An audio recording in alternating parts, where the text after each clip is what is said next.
Vamos a ver funciones en varias variables. Todo lo que digo que hacemos en dos variables puede ser llevado a mayor cantidad de variables.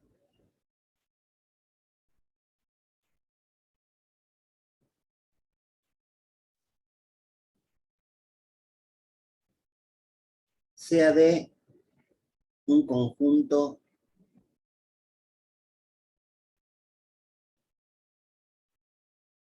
de números reales, una función de valores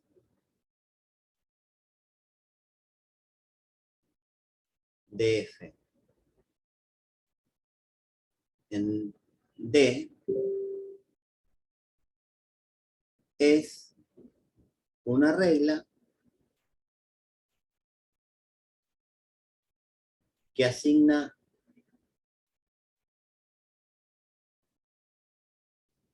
un único valor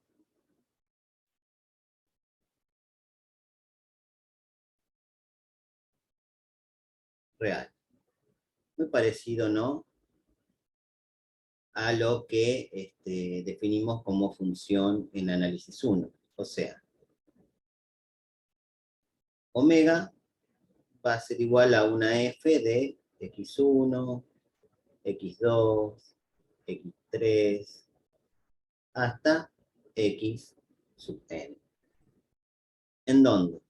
El conjunto D para nosotros va a ser el dominio, F va a ser la imagen, W la variable dependiente,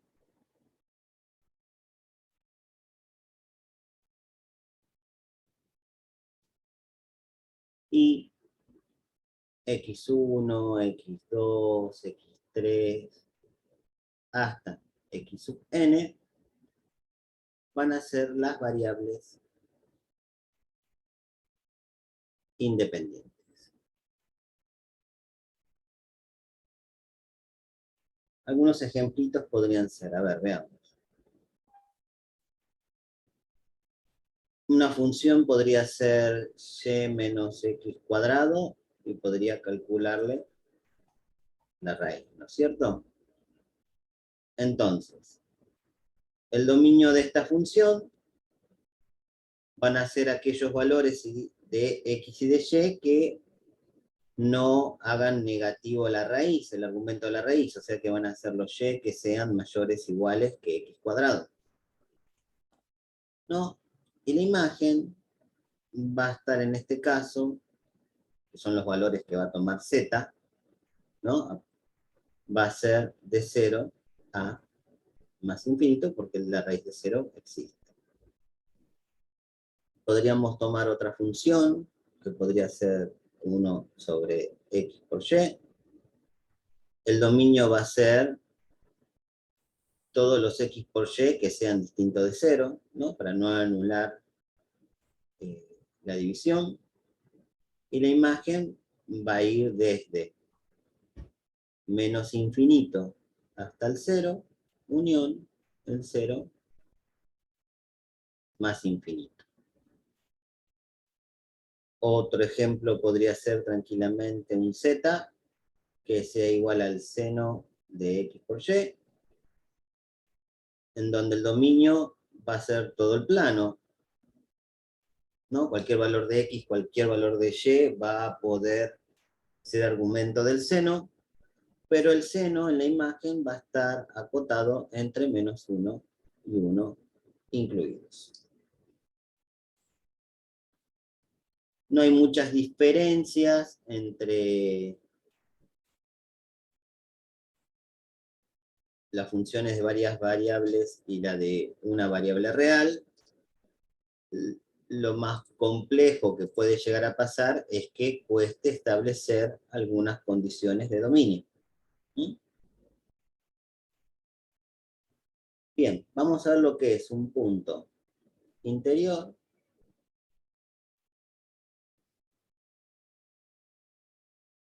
y lo que es un punto frontera y exterior.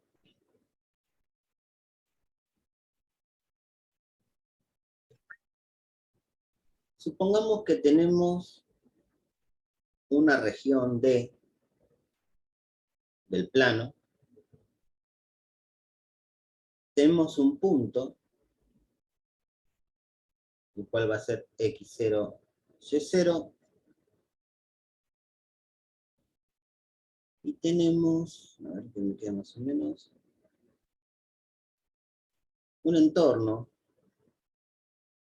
alrededor de él. Fíjense que los entornos acá ya no están sobre la recta, sino que ya tenemos alguna distancia centrada en x0, y sub 0, en donde si yo estudio alrededor, dado algún radio que yo quiera poner, especialmente si es chiquitito, todos los puntos están contenidos dentro de esa circunferencia de trabajo. Entonces, a esto nosotros vamos a definir como punto interior.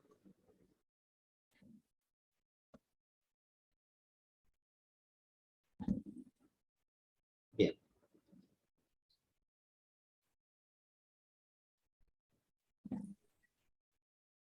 Supongamos ahora que este punto está colocado aquí. Entonces, dado más o menos el mismo épsilon, el mismo entorno, bien, tenemos parte de ese entorno dentro de ese dominio y parte fuera. Si tenemos eso, opa, no quería borrarlo. Si tenemos eso, esto sería un punto frontera. Bueno,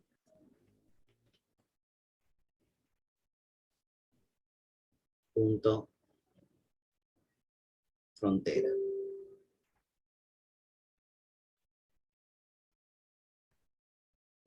¿Y un punto exterior cómo será?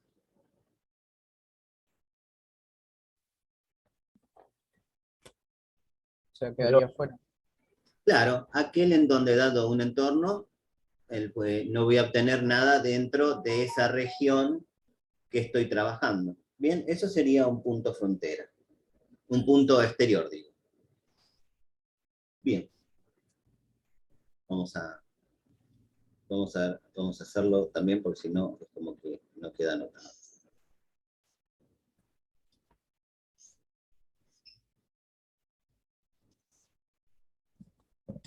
Esperen que me lo voy a acomodar un poquito como para que quede uno más o menos al lado del otro.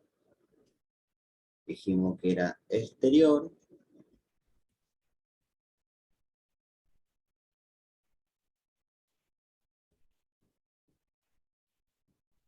Si se daba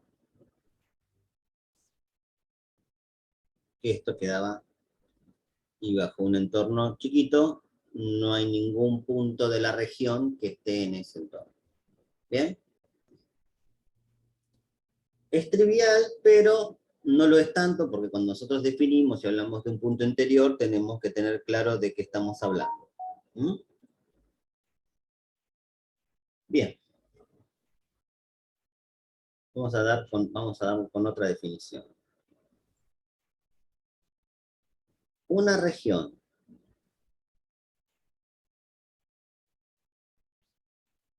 en el plano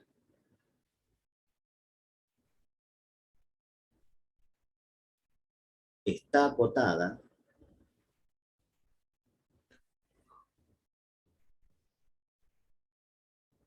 vamos a subrayarlo porque esto es lo que nosotros queremos resaltar. Si está dentro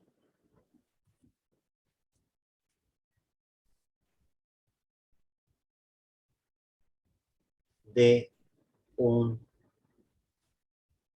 radio fijo y no está acotada, yo porque estoy vago para escribir, ¿no?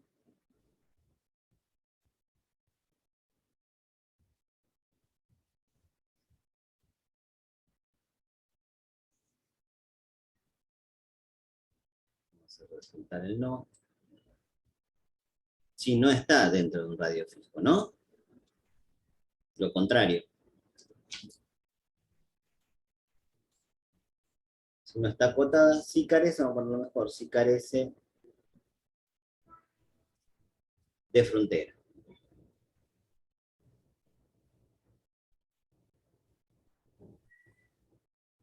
Bien, a ver, veamos qué sería algo acotado. Un triángulo, por decir algo. Un segmento, ¿no? Obviamente tiene inicio y fin.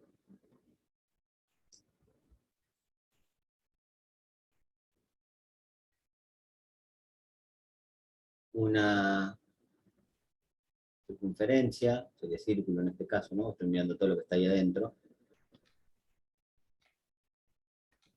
Y no acotado, por ejemplo, lo más fácil, es si tenemos no sé, los ejes, ¿no? Por ejemplo, un semiplano. ¿Bien? Eso podría ser tranquilamente algo que no está acotado. Bien. Sigamos definiendo cosas. El conjunto de puntos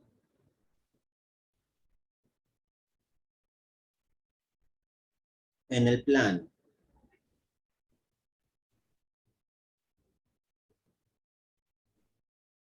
donde la función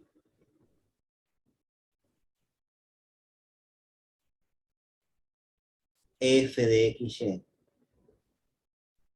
tiene un valor constante,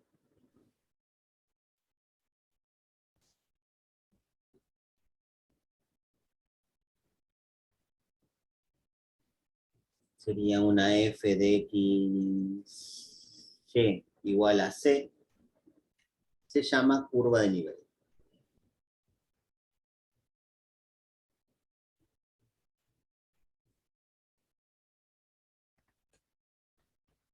Es muy parecido a las trazas que vimos de algunas cuádricas en álgebra. A ver, veamos un ejemplo como para que vayan recordándolo. Sea f de xy igual a 100 menos x cuadrado menos y cuadrado, trace las curvas de nivel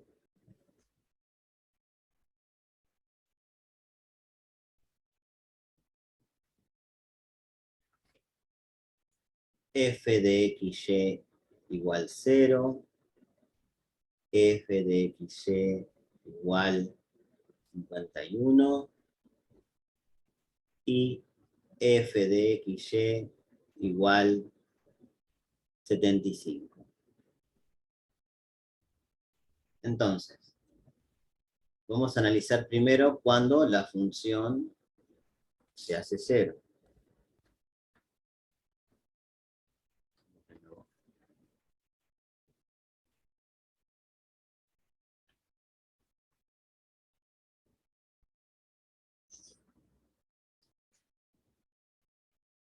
Entonces, ¿qué tenemos? 0 igual a 100 menos x cuadrado menos y cuadrado. Si despejo desde acá, me va a quedar x cuadrado más y cuadrado igual 10 al cuadrado, que sería 100. ¿Están de acuerdo con eso? Manitos arriba. Sí, sí. Ok. Sí, profe. Entonces, ¿esta qué sería? La ecuación de una circunferencia que tiene radio, ¿cuánto? 10. 10. 10. Exacto, muy bien. Bien, vamos con otra.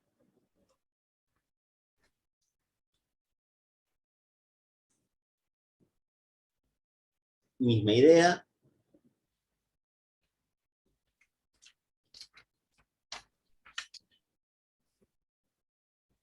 Espero que esto sea 51. Esto va a ser x cuadrado más y cuadrado igual a 100 menos 51. 49, ¿no es cierto? El cual podría escribir como 7 al cuadrado. Sería una circunferencia de radio 7. ¿Están de acuerdo con eso? Sí, sí. Muy bien, vamos con una más, si nos podemos más.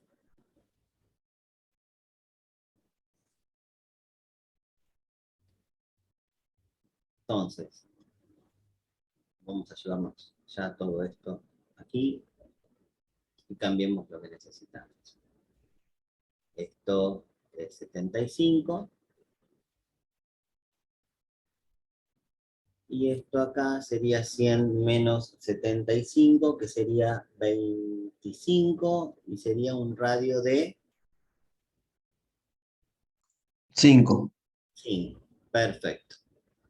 Como pueden ver, son circunferencias que a medida que me voy alejando, bueno, en realidad no, hay que ver, ¿no? Porque van cambiando de tamaño, ¿no es cierto? En este caso voy de mayor a menor. Bien, vamos a ver qué es esto. ¿Se ve bien ahí en matemática? Voy a cortar el video como para que no me Sí, se ve vaya bien. a traer algún problema. Bien. Definí la superficie 100 menos x cuadrado menos y cuadrado. Fíjense que le puse x barra y y barra. Hago una gráfica directamente con plot 3D. Lo guardo, que sería esta que está aquí. Y luego empiezo a hacer cortes con un plano, ¿no? Con el plano z igual 75. Hago un contour plot que me haga, en este caso lo hice, esto Fede lo hace mucho más bonito. Acá lo que hice es un cilindro muy finito, que esté en 75. Bien, entonces obtengo justamente esa circunferencia que habíamos calculado recién. Y lo mismo, lo propio acá hice, por ejemplo, en 30, ¿no? Y obtengo esto que está acá. Si yo lo doy vuelta así, puedo ver cómo van cambiando, lo pongo en esta vista, como la proyección ortogonal hacia abajo, podemos ir viendo que tenemos diferentes tenores por la distancia y son circunferencias. Esto es lo que estoy haciendo a la hora, agarro y empiezo a hacer pequeños cortes en la superficie y lo observo en el plano. Otra de las funciones que me permitiría hacer esto de manera automática es contour plot. En la función le doy más o menos los límites de x y de y que quiero, y le puse acá una leyenda. Entonces fíjense, me va pintando de distintos colores a medida que me voy alejando de este que está acá, ¿no? Este es el más alto, más bajo, más bajo, más bajo, y lo tengo acá en estos colores. Supongo yo que en algún momento de sus vidas de estudiantes del secundario han estudiado algún mapa en donde uno puede observar desde arriba, ¿sí? Especialmente los físicos, ¿no? Mapas físicos. Yo busqué por acá, ¿no? Por ejemplo, algunos mapas que serían representativos, fíjense acá está coloreado, ¿no? Los distintos niveles de color me dan a mí los diferentes tipos de alturas que tiene este mapa. Unos mapas un poco más viejos de contorno, a ver si lo puedo, Esto que sería, a ver si lo puedo agrandar. Vamos a entrar ahí a ver si lo podemos ver mejor. Bueno, acá dice curvas de nivel.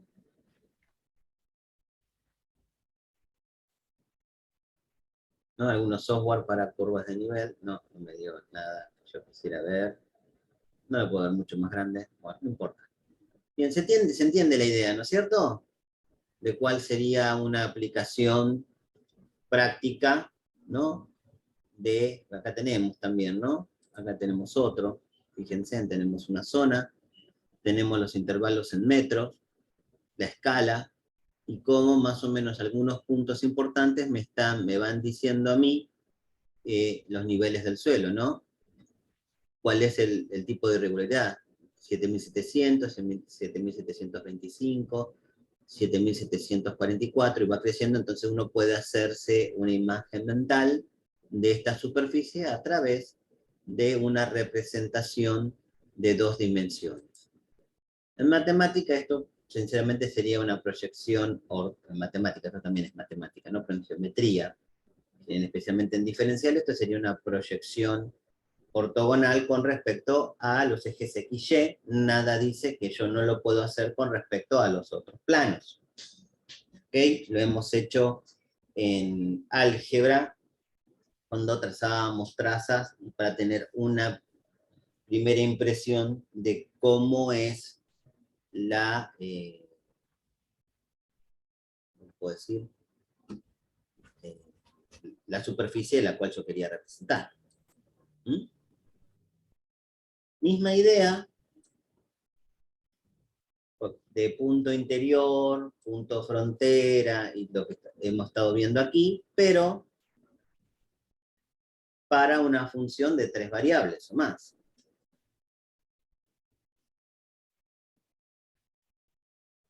Vamos a llevarnos esto acá.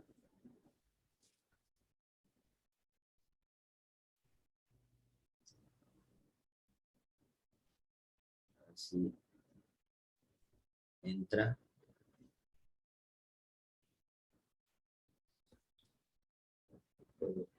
No entra tanto. Bien, yo quería hacer algo, pero vamos a hacerlo un peluchito. Ya está.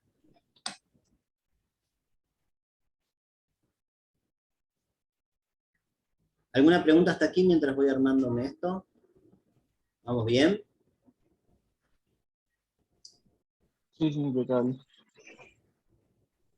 Bien, vamos a trabajar la misma idea, pero supongamos que estamos trabajando con una función que sería una f de x, y y z, y no la que estábamos viendo en 2 variables, sino una en 3.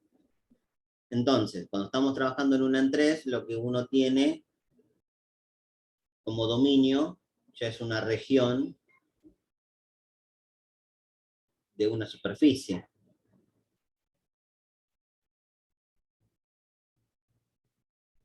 la cual esa región del dominio está en 3 dimensiones, y en 4 está la función en la cual yo voy a trabajar. O sea, que si yo quiero tener un punto interior, aquí debe de ser una circunferencia, voy a tener que hacer una esfera. ¿Mm?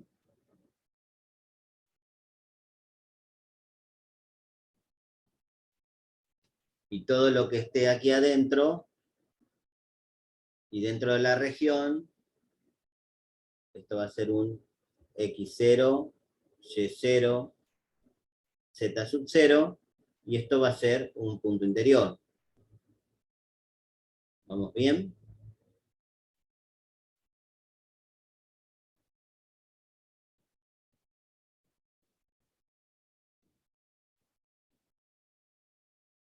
Claro, sería lo mismo de antes aplicado a un cuerpo. Exacto. En realidad, el dominio es un cuerpo, ¿está bien?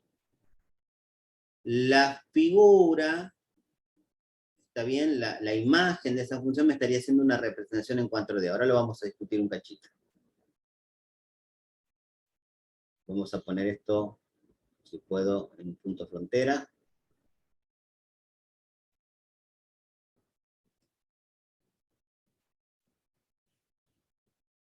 Vamos a ponerlo ahí. ¿no? Un punto frontera acá en este caso va a ser si tengo parte adentro y parte afuera de esa región. Y un punto exterior, no lo voy a hacer aquí, pero sería aquel que no está dentro de este dominio. ¿Está bien? Perfecto. Ok. Bien, ¿qué quiero decir con esto?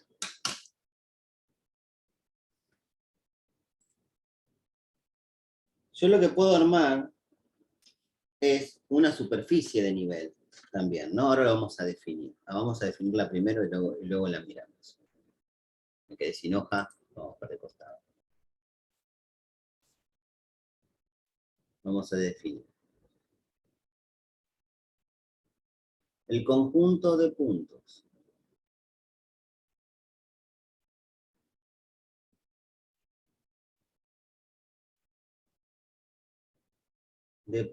en el espacio. Antes era en el plano, ahora es en el espacio. ¿Dónde?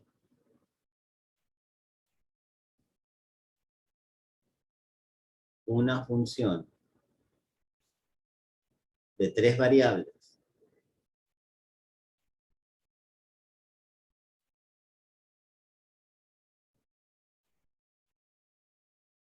independientes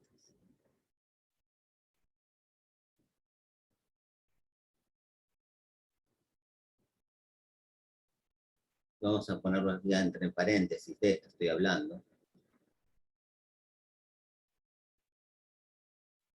Fíjense en que tengo 3 independientes y una dependiente, o sea que ya son 4, ¿no? Tiene un valor constante.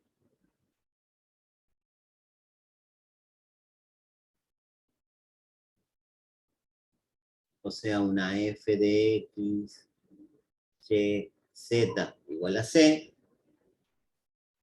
se denomina, me puse el igual, puse c solamente,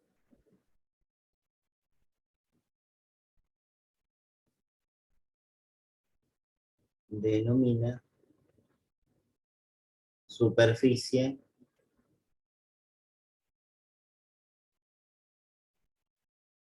de nivel. A fx de y de z a w se lo suele llamar hipersuperficie. ¿Está bien?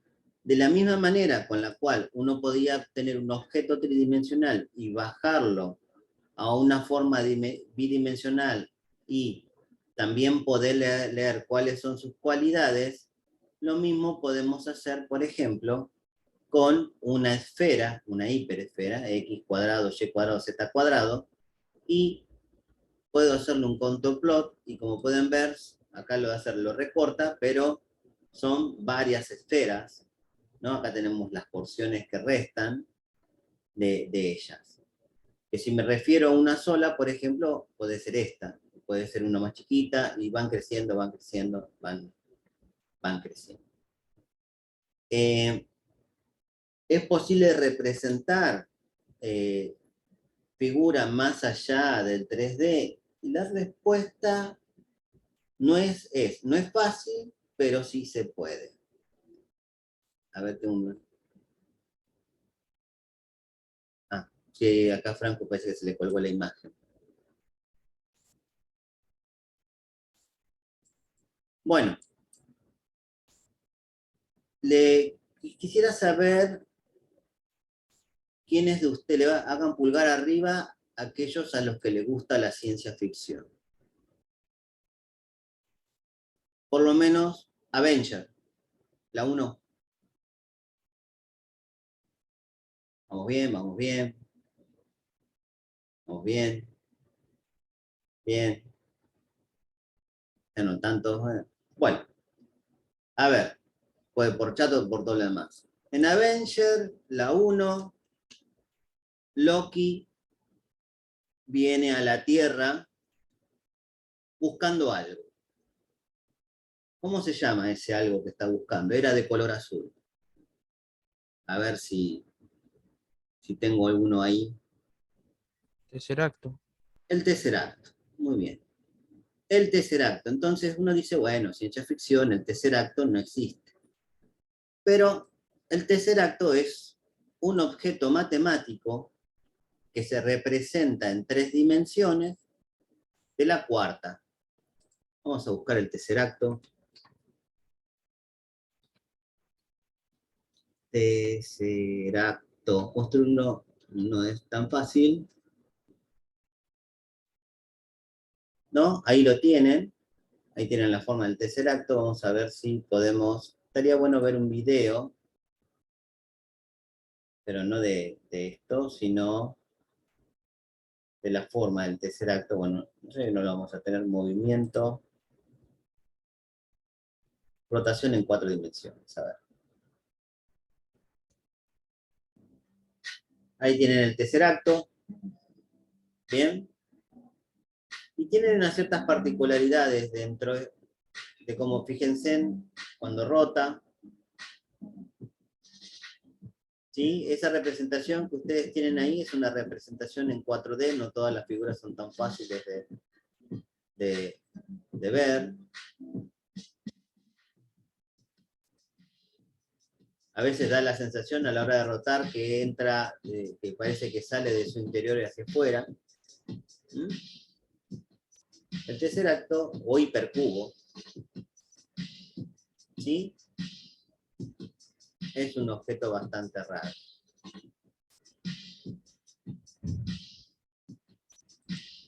En el arte lo podemos encontrar, a ver si hipercubo, no me Sería la acuerdo. rotación en W en la... Fue muy flejo. Es una cosa rara, ¿no? Sí, Hipercubo, a ver si está...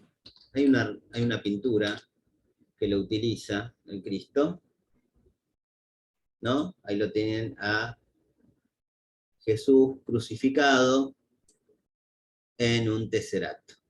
¿Mm? Es una representación, o sea, no estamos hablando de simplemente ciencia ficción, creo que simplemente lo utilizó inteligentemente la primera película de los Avengers. Usted imagínese uno que se dedica a las matemáticas, y dije, por fin alguien, ¿no? Pero bueno, no es tan fácil hacer ese tipo de representaciones, entonces a veces es bueno, sabemos que la representación en 3 dimensiones, por ejemplo, en un papel sigue siendo plano, ¿sí? Lo que estamos viendo ahí son sombras sobre un espacio tridimensional de ese tercer acto. Bien, la idea de la superficie de nivel es poder bajar de dimensión la mirada y poder tener una representación que podamos leer de las características de esa superficie. ¿Mm? ¿Alguna preguntita hasta aquí? ¿Vamos bien? Bueno, supongo yo que el silencio o que no, o que sí, pero ahí está, grande, Franco. Esos deditos, pongan, sin vergüenza, pongan, si en algún momento ponen cara de alguna carita crítica que no sea manito arriba o manito abajo, quiere decir que estamos en el horno. A ver, obviamente, después de esto tenemos el concepto de límite, ¿no? Entonces, vamos con el límite de, por lo menos en 2 variables. Decimos que una función f de xy tiene límite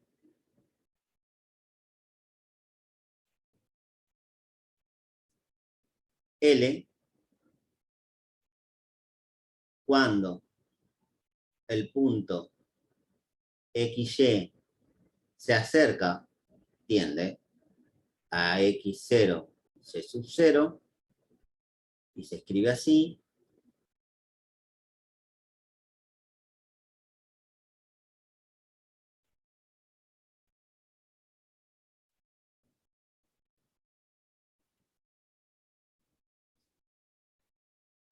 si para cada epsilon mayor que 0 existe un gamma mayor que 0, obviamente no con epsilon y gamma perteneciente a los reales, tal que para todo punto XY en el dominio de F,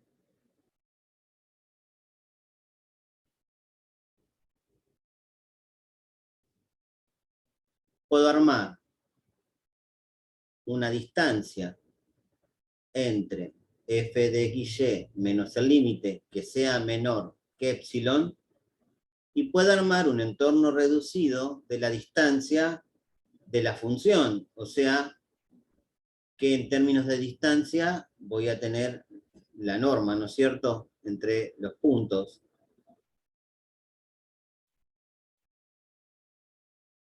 Ya estamos en el espacio, entonces ahí ya no podemos definirlo como antes, y que sea menor que gamma, ¿no? Es un entorno reducido, y como es raíz, siempre en este caso va a ser positivo.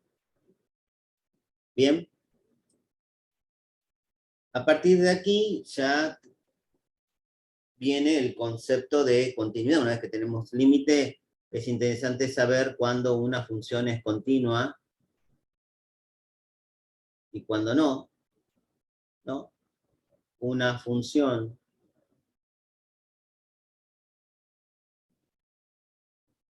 f de xy es continua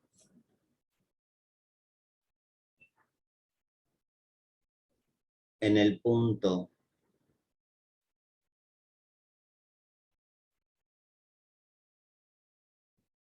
x0, y sub 0, sí. En primera instancia existe el valor de la función. Esto no es diferente a análisis 1. Como segunda parte, el límite, vamos a ponerlo aquí, me lo voy a llevar de acá si me lo escribo todo.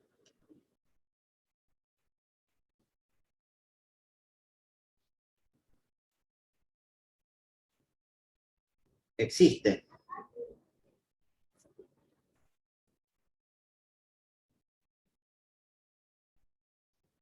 Y tercero, que tanto el límite de la función, tanto no, que el límite de la función sea igual al valor de la función en el punto.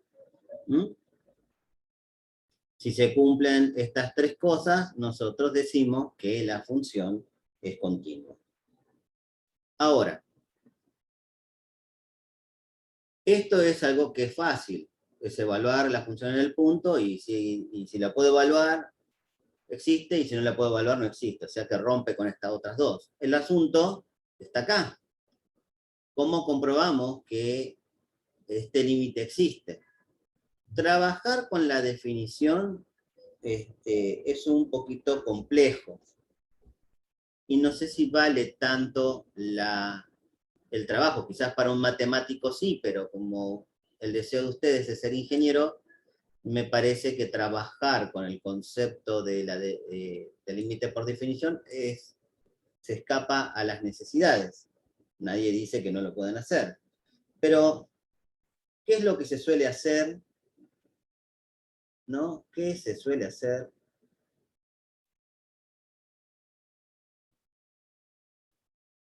para probar la existencia o no, que a veces es más fácil probar que no existe, de L? Sin acudir, ¿no?, a la definición. Por eso lo voy a poner acá.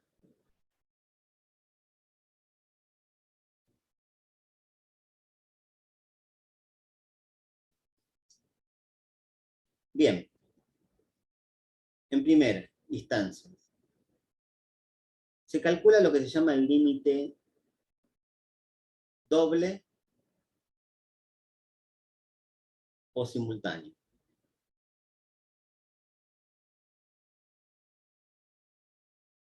El límite doble o simultáneo es directamente evaluar el límite en el punto.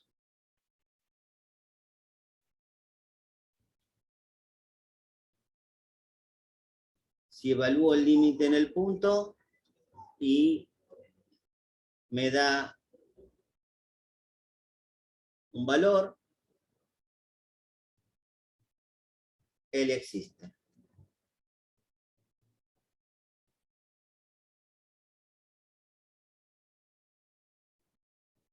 Ahora, puede ser que me encuentre con una indeterminación, ¿no es cierto? Si me encuentro con una indeterminación y es muy compleja, estaría buenísimo empezar a buscar que no exista. Para buscar que no existe hacemos lo siguiente. Segundo paso. Calculamos el límite reiterado. ¿Qué implica esto? Empiezo. Primero calculo el x tendiendo a x sub 0, al revés, perdón, de y tendiendo a y sub 0, de la función. Dejo fijo una de las variables, calculo el límite, el resultado, luego calcular el límite, y veo si esto me da algún valor de L. Lo voy a llamar L1. Luego,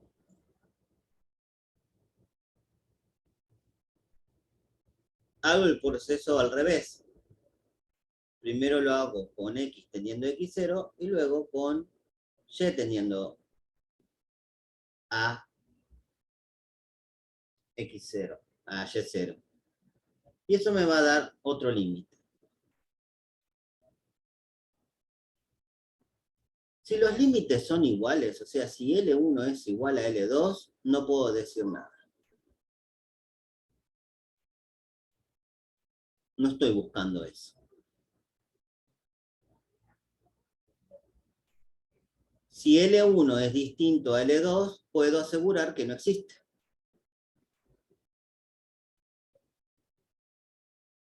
Este sería un camino. Me da iguales. Bien, voy a explorar distintos caminos. Vamos a trabajar con el límite radial.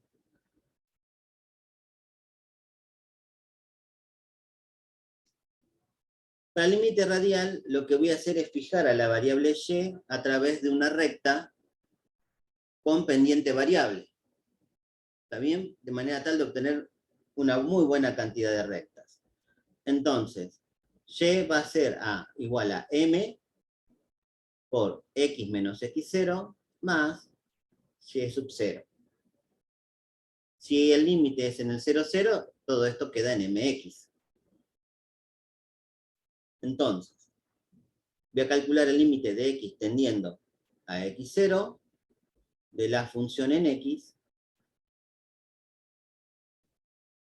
y voy a reemplazar y por la ecuación de la recta. Ahora después vamos a ver de qué estamos hablando.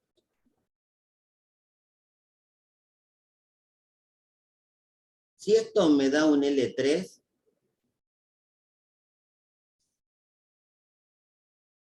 y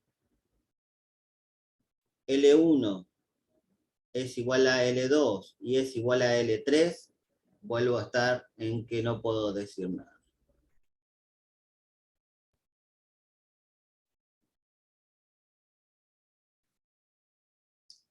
Ahora,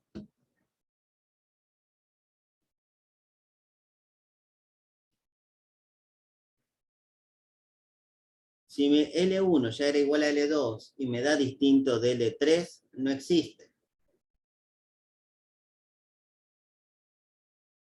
Es muy probable que L3 sea una función de M, de la pendiente. Si L3 es una función de la pendiente, tampoco existe.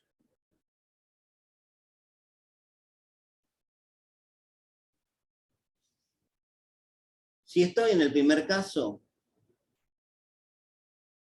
voy a calcular el límite cambiando la trayectoria. Por ejemplo, como una trayectoria de parábolas alrededor. ¿Bien? Esta parábola va a tener que estar centrada en el punto, ¿está bien? Para que pueda pasar. Lo vamos a escribir de una manera muy general. Entonces acá me va a quedar x por kx cuadrado, y esto puede darme o un L4, donde puede ser que me dé L1 igual a L2, igual a L3, igual a L4, y otra vez no puedo decir nada.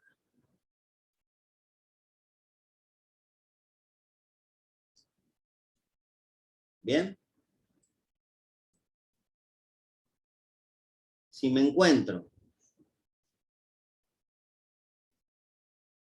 con que es distinto, o L4 es una función de K, no existe. Como pueden ver, es más fácil probar que no existe de que existe. Porque si no calculo el límite doble, no me da, todos los demás caminos son para probar que no existe. ¿En dónde paro? Sería la pregunta. Y mire, vamos a ponernos de acuerdo, porque usted podría buscar otros caminos, podría agarrar x cubo, podría poner otro polinomio, infinitos polinomios que pasen por el mismo punto, y los recorridos serían infinitos, y uno no puede estar infinitamente calculando límites para ver si no existe. Entonces, una vez recorrido estos 4, yo diría que ya con el tercero alcanzaría, uno podría decir, no, o no digo nada, no lo puedo asegurar el valor del límite, profesor, no tengo, aún me da el cuero para calcularla por definición, entonces no puedo asegurar que su límite exista. ¿Mm? ¿Cómo hacemos estos caminos en el matemática? ¿Vamos bien hasta acá, chicos? ¿Se va entendiendo? Pulgares arriba, pulgares abajo. Sí, sí, se entiende. Muy bien. Ok, estoy viendo a ver si tengo algún pulgar abajo. Algunos deben estar mancos, espero que no. Bien. Vamos a estudiar esta función. Tengo esta función. Voy a calcular el límite simultáneo. Fíjense que es límite f de x y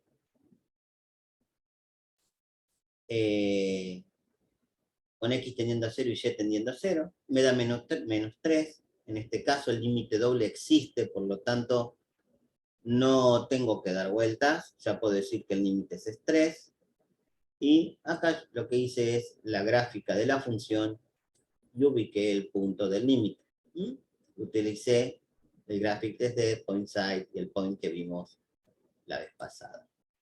Pero vamos a jugar, ¿sí? Vamos a hacer de cuenta de que no conozco el límite simultáneo. ¿Está bien? No lo conozco. Entonces, voy a calcular los límites laterales o sucesivos. O reiterados, le había puesto yo también, ¿no? Entonces, ¿qué hago? Calculo el límite de la función, primero cuando y tiende a 1, y luego cuando x tiende a 0. Me da menos 3.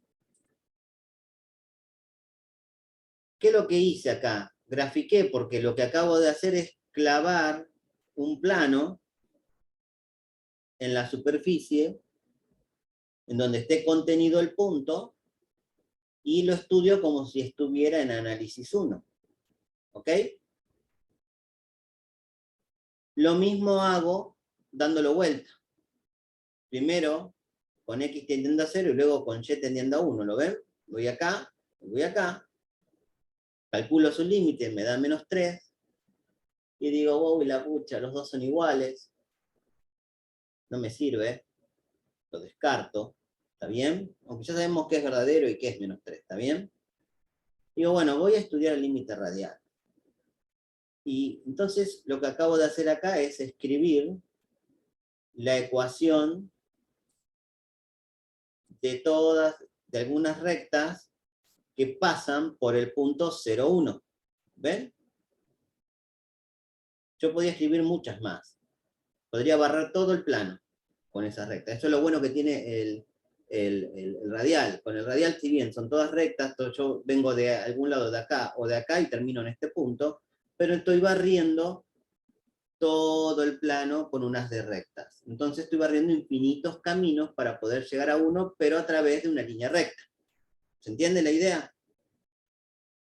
Que en el espacio sería algo así.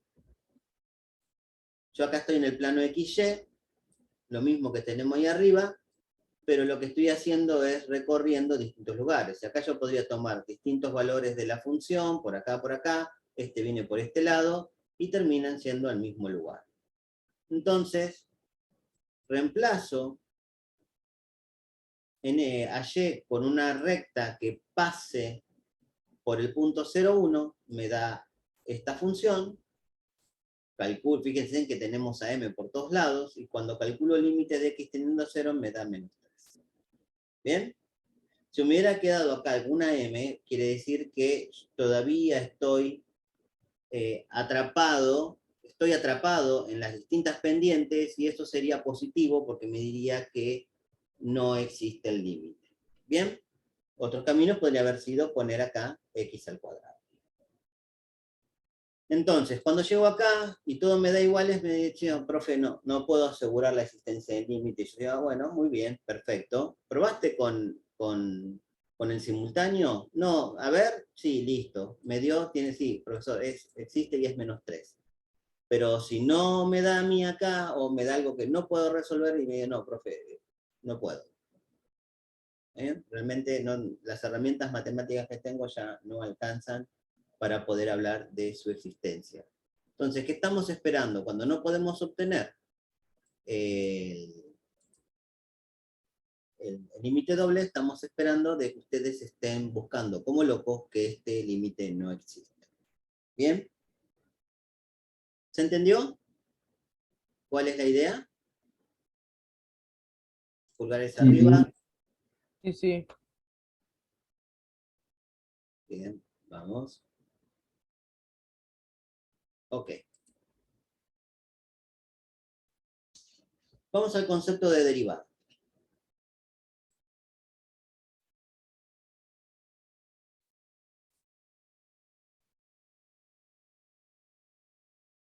Aquí las derivadas las vamos a llamar por el momento derivadas parciales.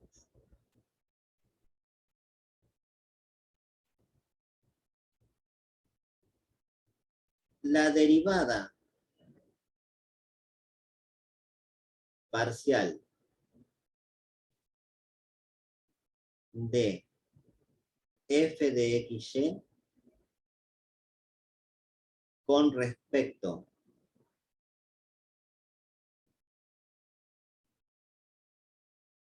a x en x0 y sub 0 va a ser igual.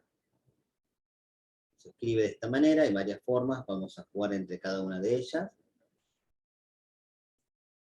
Vamos a evaluarlo en el punto x0 y sub 0. Esto significa derivada parcial con respecto a x evaluada en x0 y sub 0.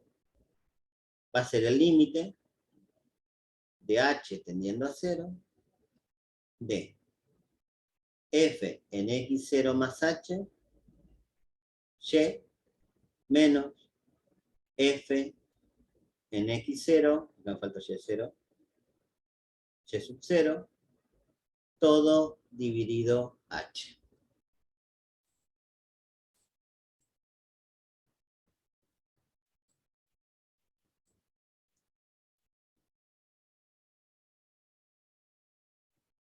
Obviamente, siempre y cuando este límite exista.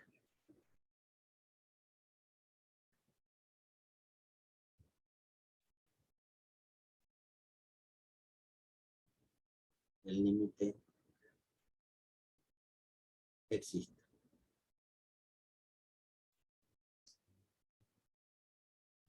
Y ahora, la derivada parcial de f de xy, pero con respecto a y, vamos a cambiarla acá, con respecto a y, O sea que yo voy a poner acá Y. Entonces, H no va a estar aquí, el incremento va a estar en Y. Fíjense que es sencillo, es algo que lo tenemos que recordar.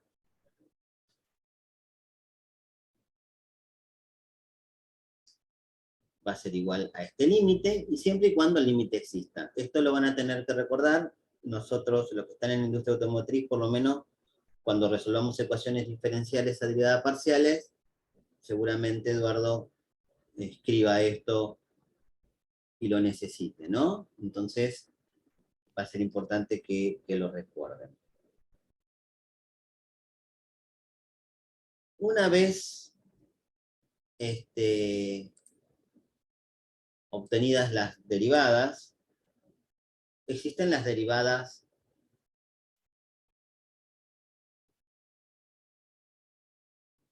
parciales de segundo orden.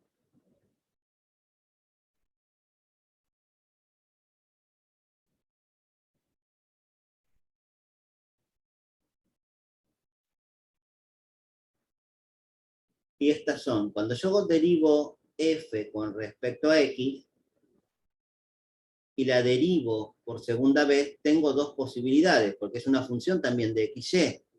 La derivo dos veces con respecto a x, pero también la puedo derivar la de segunda vez con respecto a x con respecto a y.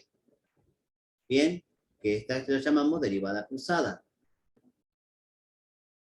Y la derivada de f con respecto a y también la podemos derivar dos veces en primera instancia con respecto a y, y también la podemos derivar con respecto a x. O sea que cada una de ellas contiene dos derivadas. ¿Mm? A ver. Vamos a ver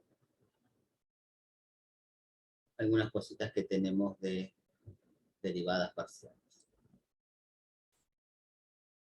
¿Se ve bien ahí, chicos?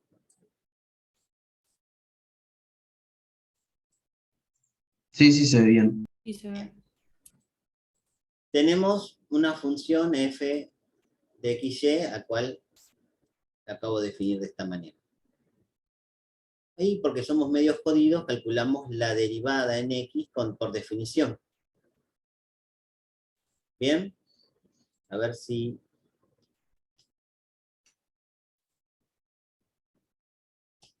Ahí lo hice en forma general. ¿Mm?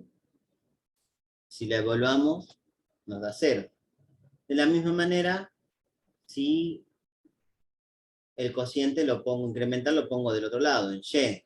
Y me da la derivada de esto 1 más 3x. Fíjense en cómo es que derivamos esto así rápidamente. Derivo esto solamente teniendo en cuenta que y es una constante, entonces x cuadrado es 2x, la derivada de 3xy, la derivada de x es 1, para mí 3y es un número, o sea que queda aquí, la derivada de y es 0, porque para mí es una constante, es un número, y la derivada de menos 1 es 0. Por eso nos da 2x más 3y. Nosotros podemos aplicar todo esto que nosotros conocemos de las tablas de derivación y las reglas, siempre y cuando tomemos alguna de ellas variables como si fuera una constante. Bien. Entonces me dije, ¿qué es lo que estoy haciendo realmente? Porque está bien, lo acabo de definir, pero ¿qué es lo que estoy haciendo a la hora de derivar? ¿Qué estoy trabajando? Entonces, me grafico, me guardo ploteo la función, ubico un plano en x igual 0, porque quería derivarla en 0, 0, y un plano en y igual 0, fíjense en acá tengo una, y acá tengo otro plano, esta sería la función, corté con un plano, y luego corté con el otro. A ver si puedo, tendría que darle toda entrada. Le pego una, vamos a ver si me sale. Si no se queja, ya empezamos a quejarse, ¿no? Ahí va una vez, 2, 3, 4, 5, 6, porque estoy contando, pero vamos a sacarle esta.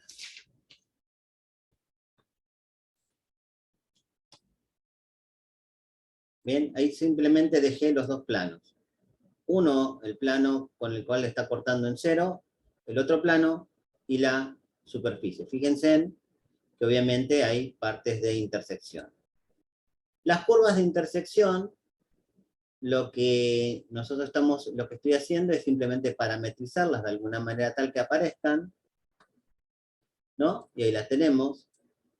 Esta es una, esta es otra, y esta que está aquí es la recta tangente que pasa en esta, pareciera ser una parábola, ¿bien?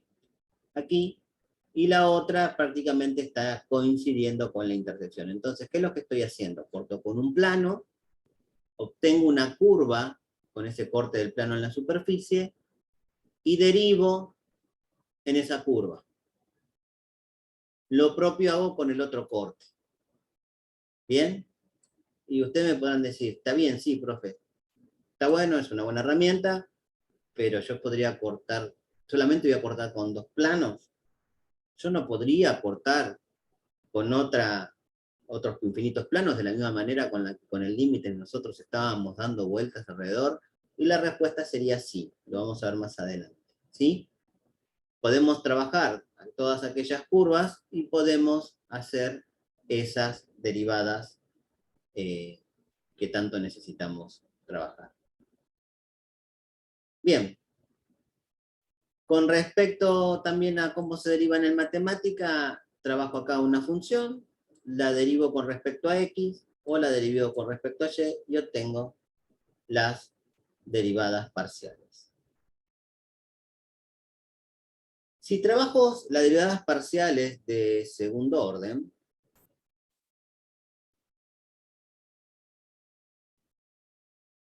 primero me guardé, como verán, las primeras derivadas, f de x y f de y, y hago las derivadas parciales correspondientes, ¿no? Derivo con respecto a x f de x, derivo con respecto a y f de x, derivo con respecto a y f de y acá hay un montón de cosas en las cuales quiero que miren algo. Miren esta es una derivada cruzada, ¿bien? Este derivado, la derivada a f de la primera derivada con respecto a y acá estoy haciendo, por acá, por otro lado, estaba haciendo otra cosa, ¿no? Acá lo tenemos, acá. Fíjense que hay dos, que sería, las que no tengo comentada, esta derivada cruzada y esta derivada cruzada, son iguales.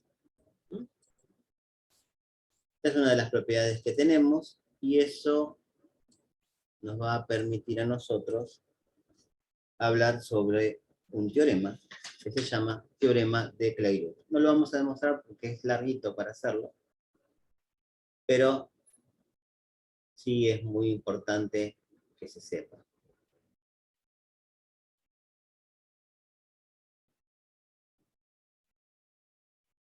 Si f de xy y sus derivadas parciales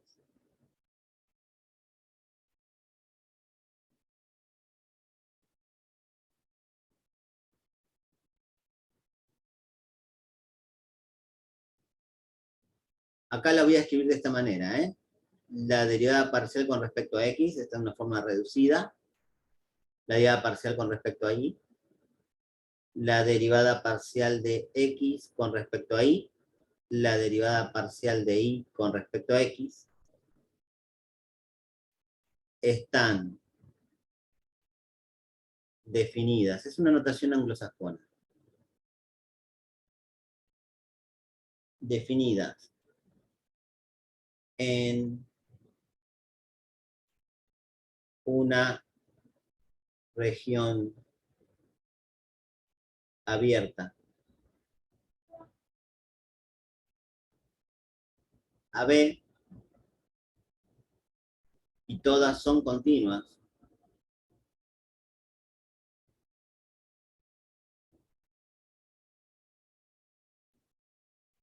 No sé por qué le puse acento ahí. Continuas, también en AB. Entonces,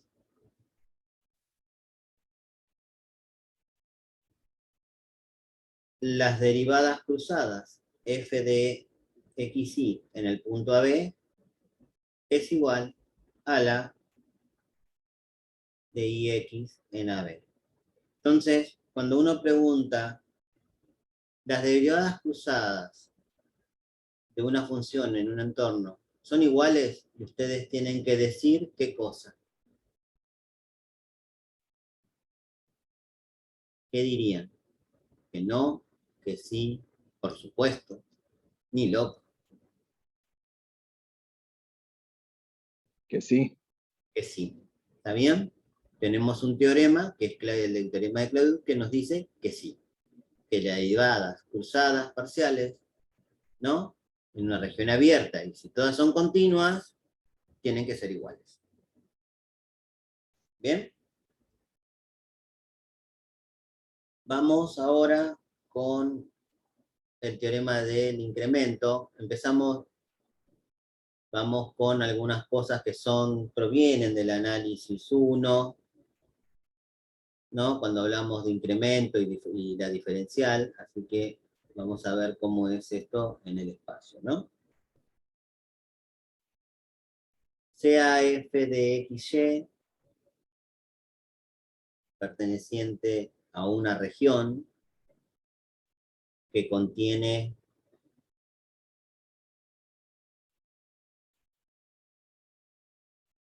al punto x0, c sub 0, con f de x y f de y, o sea, derivadas primeras continuas,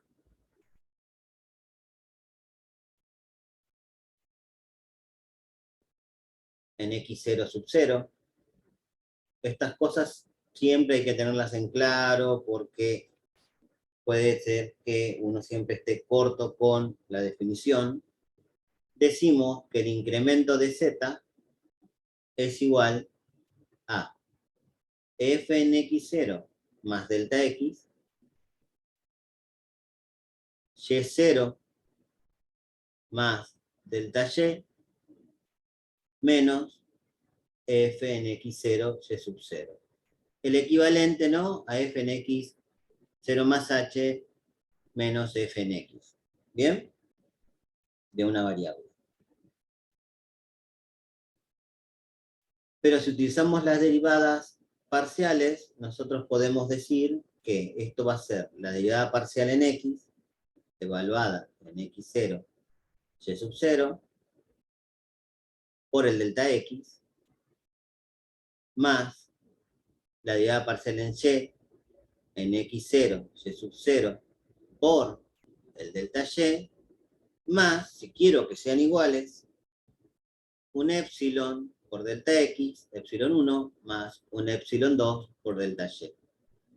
Es una muy buena aproximación si epsilon 1 y epsilon 2 tienden a 0 y delta x y delta y se hacen tan chiquitos como yo quiera. Entonces, cuanto más chiquitos sean esos epsilon y esos delta, más cerca voy a estar de el delta z. ¿Mm? No sé si tengo algo acá. No. Vamos con la regla de la cadena.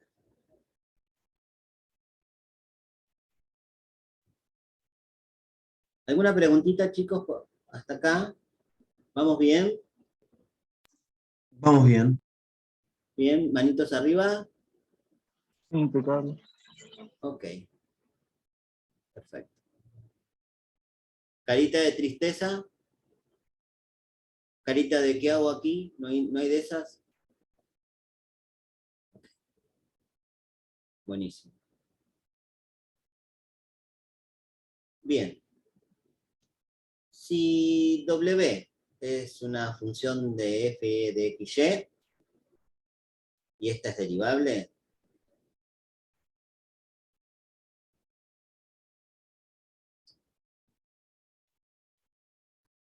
Y si x es igual a x de t, y y es igual a y en t, ambas derivables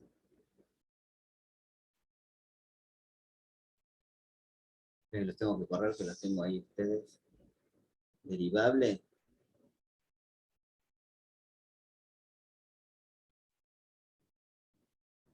Entonces, la composición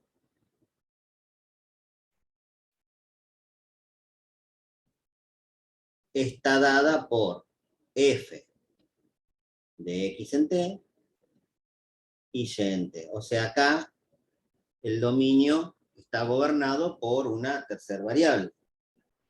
Entonces, la derivada de w con respecto a t es igual a la derivada parcial de f con respecto a x por el diferencial de x con respecto a t, más la derivada parcial de f con respecto a y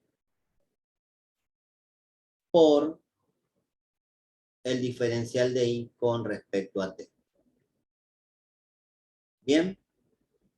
Y esto es válido para cualquier variable. Si acá tengo una s, si quiero derivar con respecto a x, acá me quedará derivada de x con respecto a x, siempre y cuando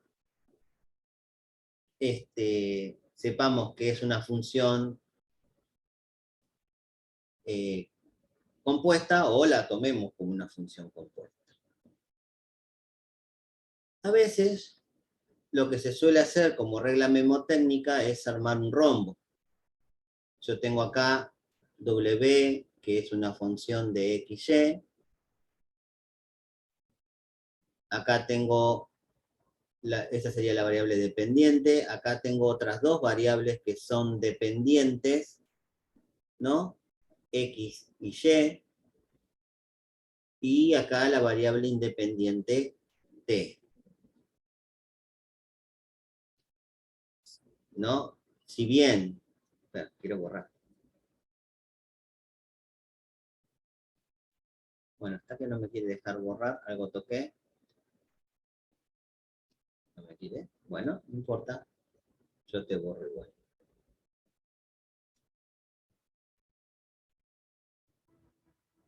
Fíjense en que la variable t es independiente tanto de x como de y, pero a su vez x y y son independientes de w, pero ambas dependen de t.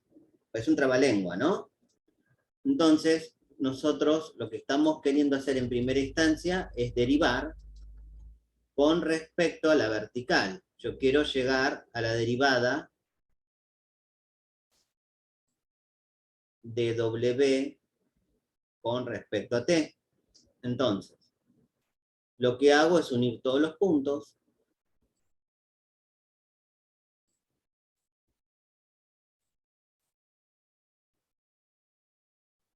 Aquí. Y aquí.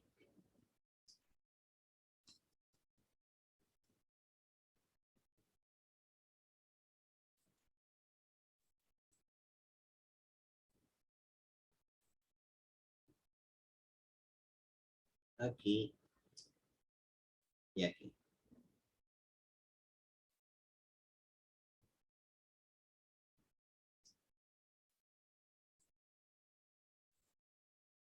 Entonces, escribimos acá las derivadas correspondientes. La derivada de parcial de w con respecto a y si voy hacia acá abajo va a ser la derivada de y con respecto a t.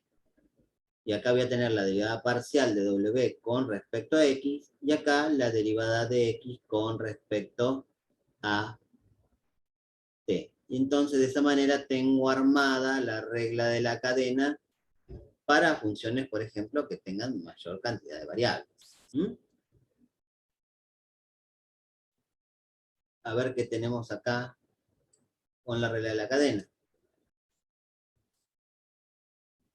Fíjense, tengo acá una función de x, y, z, ya no es una superficie común y corriente, de x, y más z, es una hipersuperficie, Y tanto X, Y o Z están gobernadas por el coseno de T, el seno de T y T.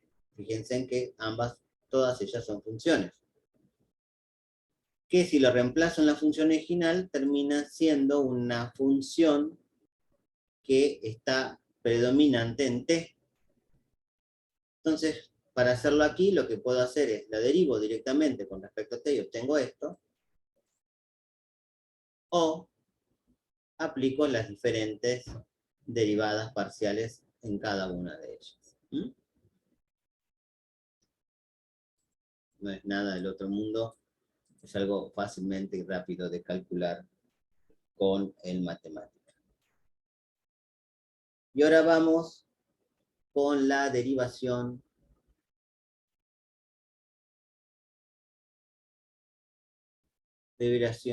implícita.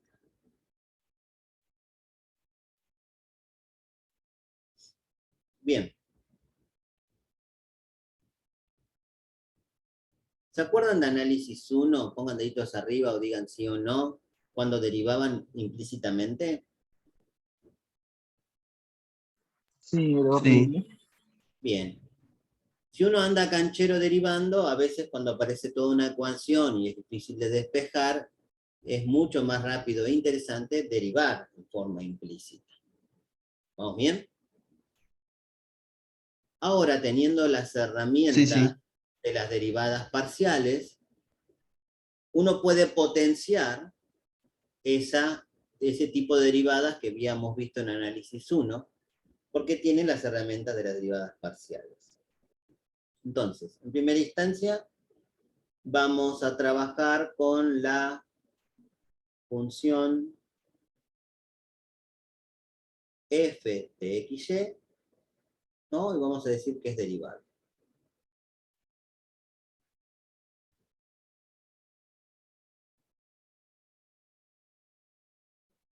Luego, vamos a buscar la ecuación f de xy igual 0. Supongamos, ¿no? Un ejemplo. Decimos que f de xy es igual a xy más x por el seno de y por x, por ejemplo, por decir algo. Si yo la igualo a 0, a f de x, como en el punto 2, me queda esto que está acá, y si la quiero derivar, tengo que empezar a trabajar de manera implícita, ¿no? ¿Qué harían? Bueno, voy a derivar con respecto a x, derivo x por y más 1 por el seno de y por x por 1, y empiezo así, ¿no es cierto? A trabajar. Esto sería sencillo. Pero ahora tenemos la posibilidad de trabajar con las derivadas parciales, con la regla de la cadena, y derivarla con la variable que a mí se me antoje. Entonces, de los creadores de la derivada de la regla de la cadena, si yo quisiera derivar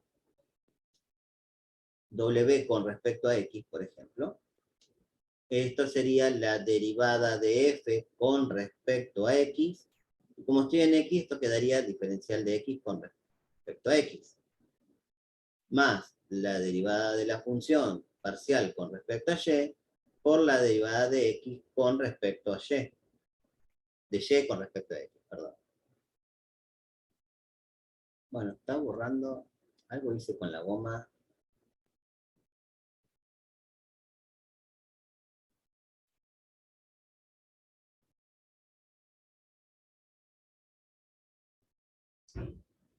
Bien, entonces,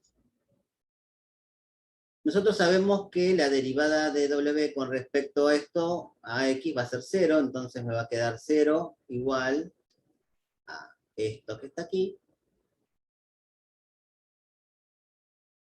al cual puedo eliminar diferencial de x con respecto a x, porque es lo mismo, ¿no? El cociente me daría 1. Y me queda esto que está ahí. Despejo diferencial de y con respecto a x, que quizás es una de las variables que yo quiero. Si quisiera la otra, derivaría w con respecto a y obtendría lo mismo del otro lado. Entonces despejo y me queda Vamos a despejarlo. Esto que está acá me va a quedar con el signo negativo, igual a esto.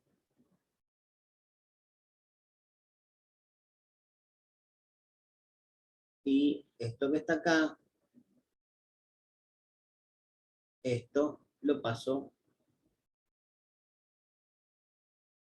a ver si lo corto, Z.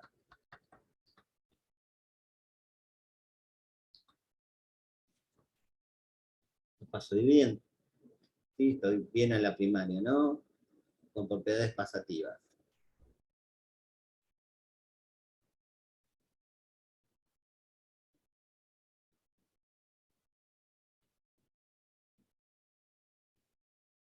Y esto sería lo mismo que decir la derivada parcial en X menos dividido la derivada parcial en Y.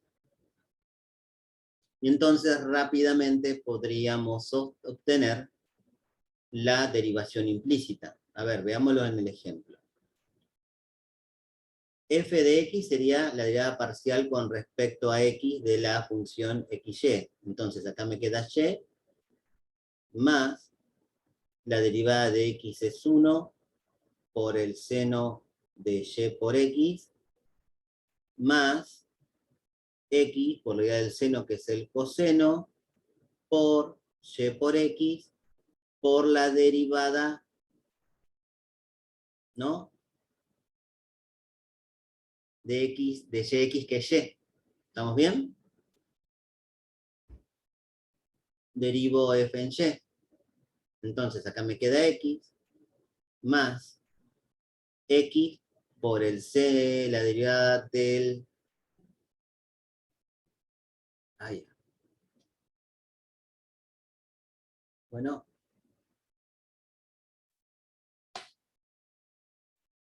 Esto va a ser X por la derivada del seno de IX, que va a ser la derivada del seno es el coseno de I por X por la derivada de I por X, que sería X.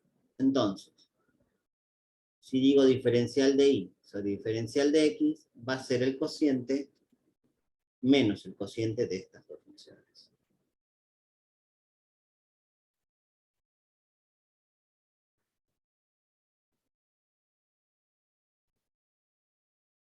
¿No? Y sería algo muchísimo más rápido y eficiente de lo que hacíamos en análisis. Me faltó poner el signo menos.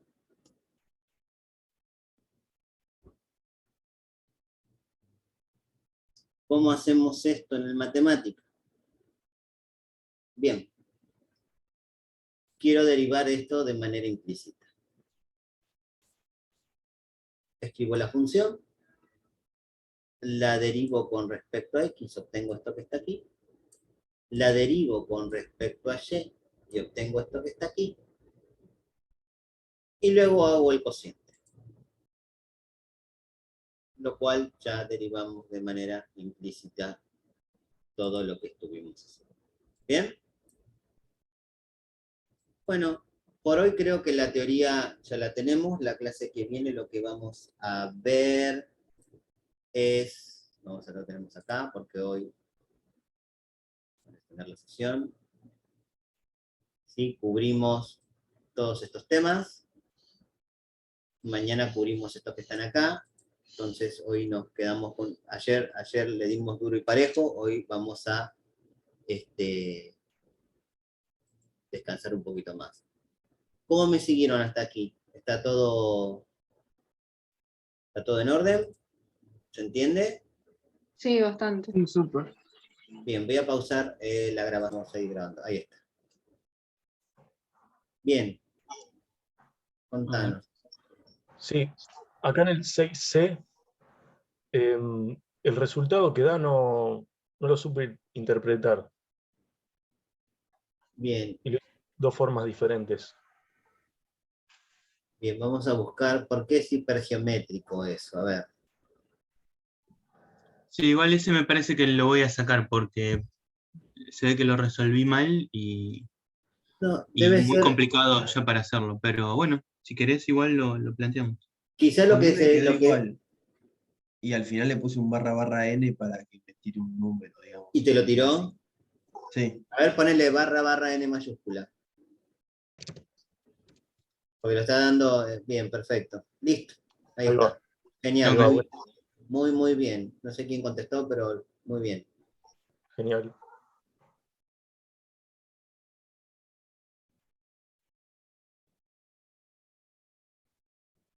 ¿Era esa la duda? Era esa, sí, muchas gracias. No, gracias a vos. Em, ¿Te parece que comencemos? Sí, ¿Querés aclarar algo más? ¿Alguien tiene alguna pregunta más de matemática o de los ejercicios?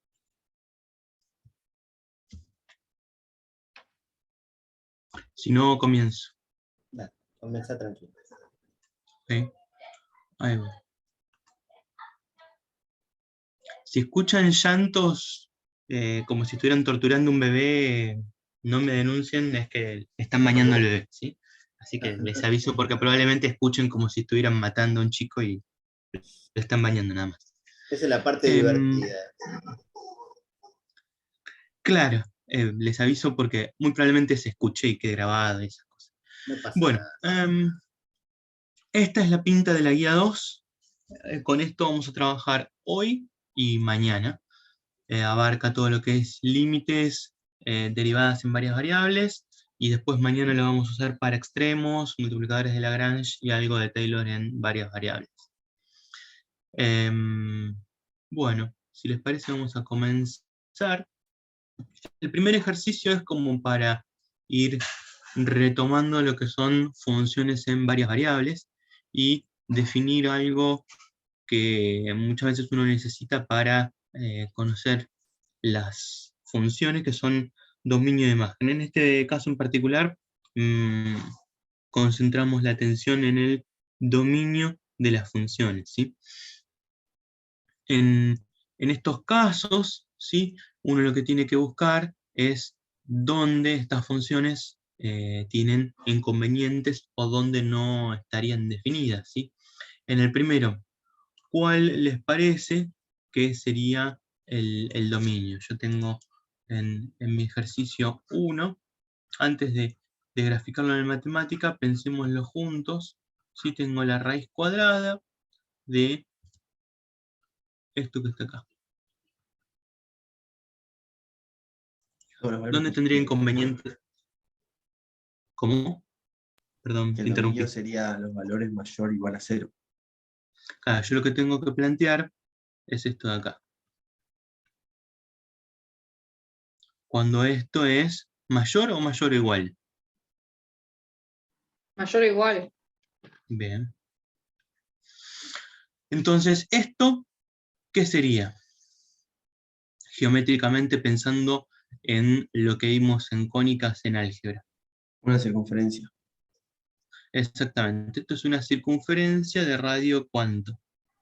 3. Perfecto. Y me estoy quedando con la parte de adentro o con la parte de afuera de esa circunferencia. Entonces yo tengo acá 3. Esta es mi circunferencia. Pensémoslo de esta manera. Em,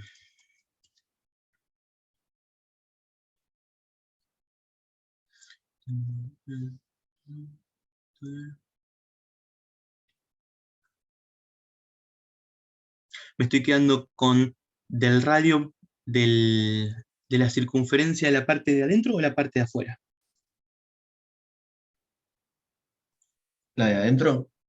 Exactamente, porque yo tengo, en donde es igual, tengo la frontera, ¿sí? Tengo el borde de esta circunferencia. Si yo tengo menor o igual, lo que me estoy quedando son con los que están acá adentro. ¿Está bien? Entonces, adentro de esta circunferencia de radio 3 es donde tengo las inconvenientes en el dominio de esta función. O sea, todo el dominio, ¿cuál va a ser de esta función? Van a ser en R2, ¿sí?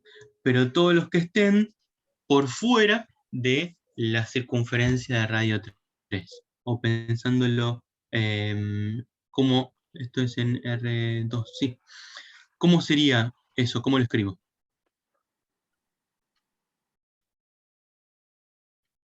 Mm,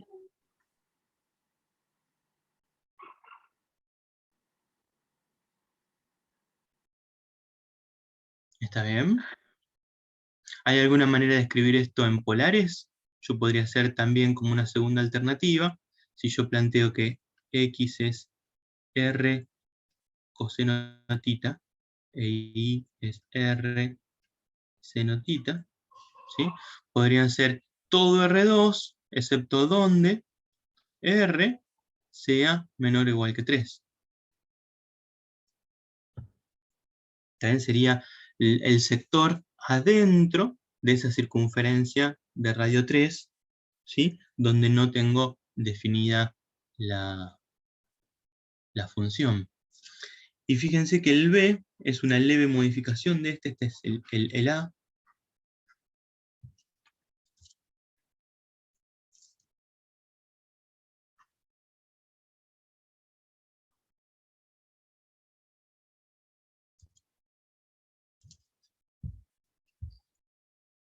¿Qué planteo acá? Que lo de adentro del logaritmo sea como Mayor a 0.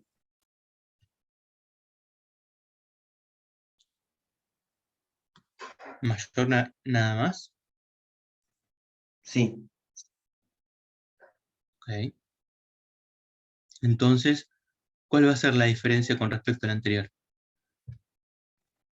Que el otro era mayor o igual y este solo mayor.